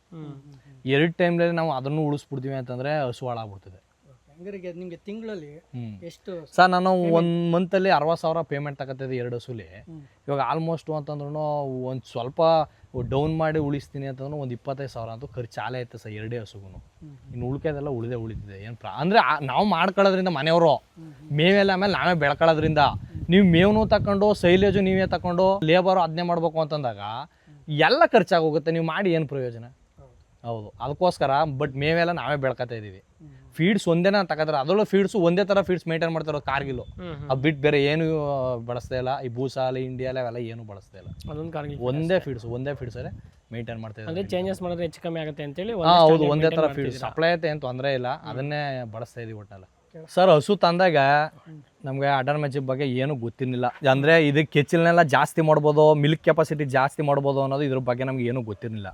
ನಾವು ಸಂಸ್ಥೆಯಿಂದನೇ ತಿಳ್ಕೊಂಡಿದ್ದು ಈ ಥರ ಮಾಡಿ ಅಡರ್ ಮ್ಯಾಜಿಕ್ ಪೌಡ್ರ್ ಬಳಸಿ ಅಂತ ಅವ್ರು ಹೇಳಿದ ಮೇಲೆ ಬಳಸೋ ಸ್ಟಾರ್ಟ್ ಮಾಡಿದ್ದು. ಡೈಲಿ ಒಂದೊಂದು ಸ್ಪೂನ್ ಕೊಡ್ತಾಯಿದ್ವಿ ಇದಕ್ಕೆ, ತಿಂಡಿ ಜೊತೆಲಿ, ಟ್ರಾನ್ಸ್ಮಿಷನ್ ಫೀಡ್ ಜೊತೆಲಿ ಡೈಲಿ ಒಂದೊಂದು. ನಾನು ಅಷ್ಟ್ರ ಮಟ್ಟಿಗೆ ಆರ್ಡರೆಲ್ಲ ಆಗುತ್ತೆ ಅಂತ ಕನಸಲ್ಲ ಅಂದ್ಕೊಂಡಿದ್ದಿಲ್ಲ. ಹೆವಿ ಮಾಡಿತ್ತು ಇದು ಕೆಚ್ಚಲು ಮಾತ್ರ. ಎಷ್ಟನೇ ತಿಂಗಳಲ್ಲಿ ಇದು? ಅದೇ ಕರು ಹಾಕೋ ಒಂದು 20-25 ದಿನ ಅಂತ ನಾವು ಸ್ಟಾರ್ಟ್ ಮಾಡಿದ್ದು ಅದು ಕೊಡೋಕ್ಕೆ. 20-25 ದಿನಕ್ಕೆ ಒಳ್ಳೆ ರಿಸಲ್ಟು. ಅದು ಸಖತ್ ಕೆಚ್ಚಲು ಮಾಡಿತ್ತು. ಮಲ್ಕೊಳ್ಳೋಕ್ಕೆ ಆಗ್ತಾಯಿಲ್ಲ, ಅಷ್ಟು ಮಟ್ಟು ಮಾಡಿತ್ತು ಅದು ಹಸು. ಅದರಿಂದನೇ ಹಾಲೆಲ್ಲ ಅಷ್ಟು ಈಲ್ಡ್ ಜಾಸ್ತಿ ಬಂದಿದ್ದು.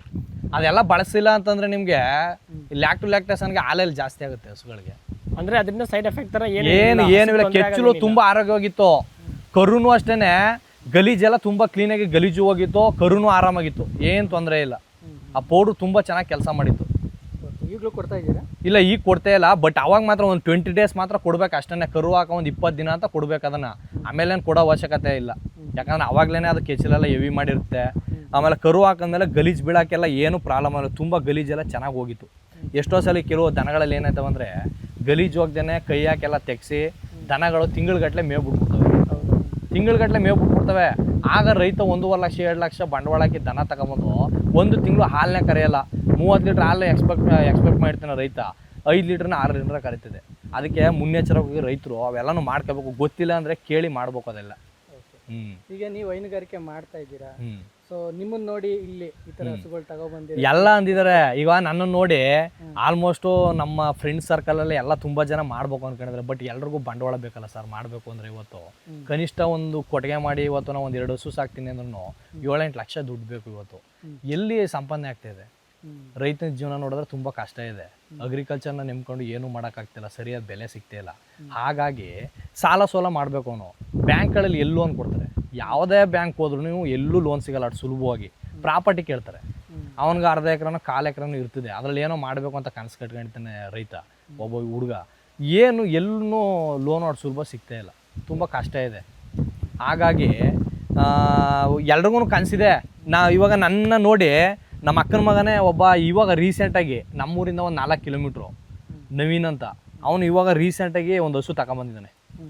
ಸಂಸ್ಥೆನ ತರಿಸ್ಕೊಂಡು ಅವ್ರು ಹೇಳ್ದಷ್ಟು ಹಾಲು ಬೀಳ್ತಾ ಇದೆ. ಇವಾಗ ಕರು ಹಾಕಿ 1 ವಾರ ಆಗಿದೆ ಅಷ್ಟೇ, ಜಾಸ್ತಿ ಆಗಿಲ್ಲ. ಇನ್ನು ಗಿಣ್ಣಲಿದೆ, ಹಾಲು ಕರಿತೈತೆ ಚೆನ್ನಾಗಿ, ಏನು ತೊಂದರೆ ಇಲ್ಲ. ಹಸು ಇನ್ನು ತುಂಬ ಚೆನ್ನಾಗಿದೆ ಹಸು ಅನ್ನೋದು.